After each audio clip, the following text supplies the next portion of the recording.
My name is Charles Utley, and I came involved with the Blue Ridge Environmental Defense League approximately 11 years ago in July. It'll be my 12th year coming this year.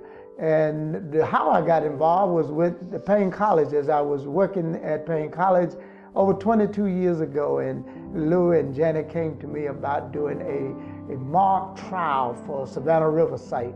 And from that point, I became interested in what was taking place in my own backyard.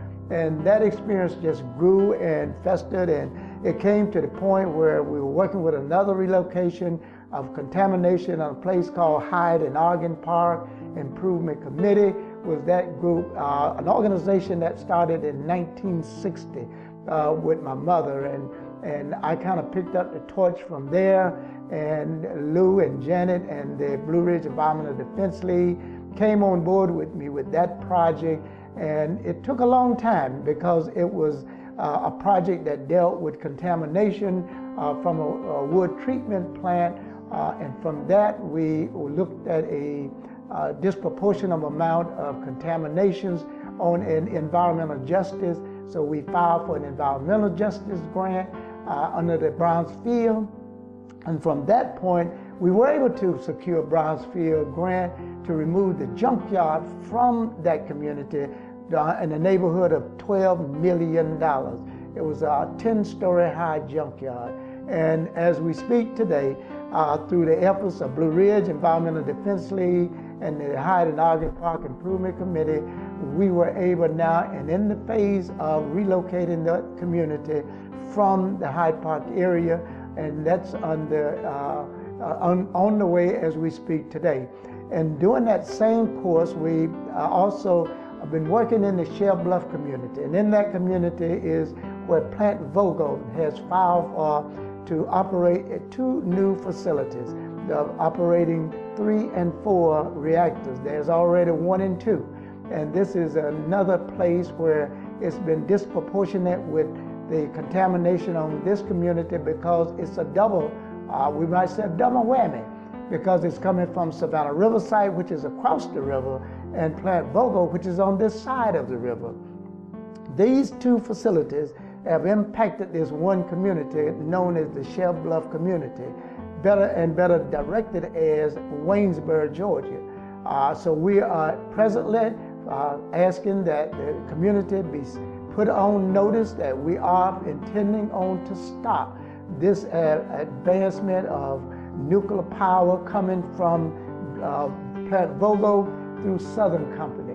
When we look at it, at 1 and 2, it created a ghost town after the reactors were built, and everyone want to claim that it has employment potentials. It's only employment potentials during its construction. But after that, this area becomes blighted. It becomes an area that is not usable. It has a depletion of the water table. It has an eyesore for others, and it has increased the amount of contamination and the amount of cancer found in the residents in the Shell Bluff and Waynesboro community. And therefore, we have set our goal to stop this invasion on the people in this area, along with many other fights that we're fighting with Blue Ridge, and that not only with nuclear, but with biomass and with the injustice that fall on environmental justice. So therefore, I enjoy what I do with Blue Ridge because it's for the community.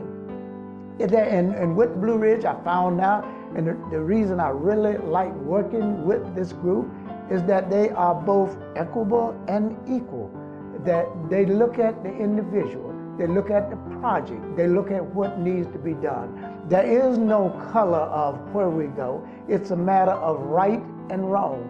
And my thing is, right will always outdo wrong. So I intend to do what is right, not only for mankind, but because it is the right in the eyesight of God. And that's my ultimate goal, is to do that which is pleasing in His eyesight. And therefore, I tell you, it's been a pleasure working with the Blue Ridge Environmental Defense League. And I want to say that on their 30th anniversary, I hope that they will continue to do what has been set before them and do it with the integrity in which they have done in the past, that it will continue to grow and be the development of those who coming on board will be able to prosper and grow with the Blue Ridge Environmental Defense League, having the attributes of all God's children to do what's pleasing in His sight. And I want to say to them on their 30th anniversary, may they continue to do the good work which has been set before them. Is my desire to do what I can to help them, and may God bless them.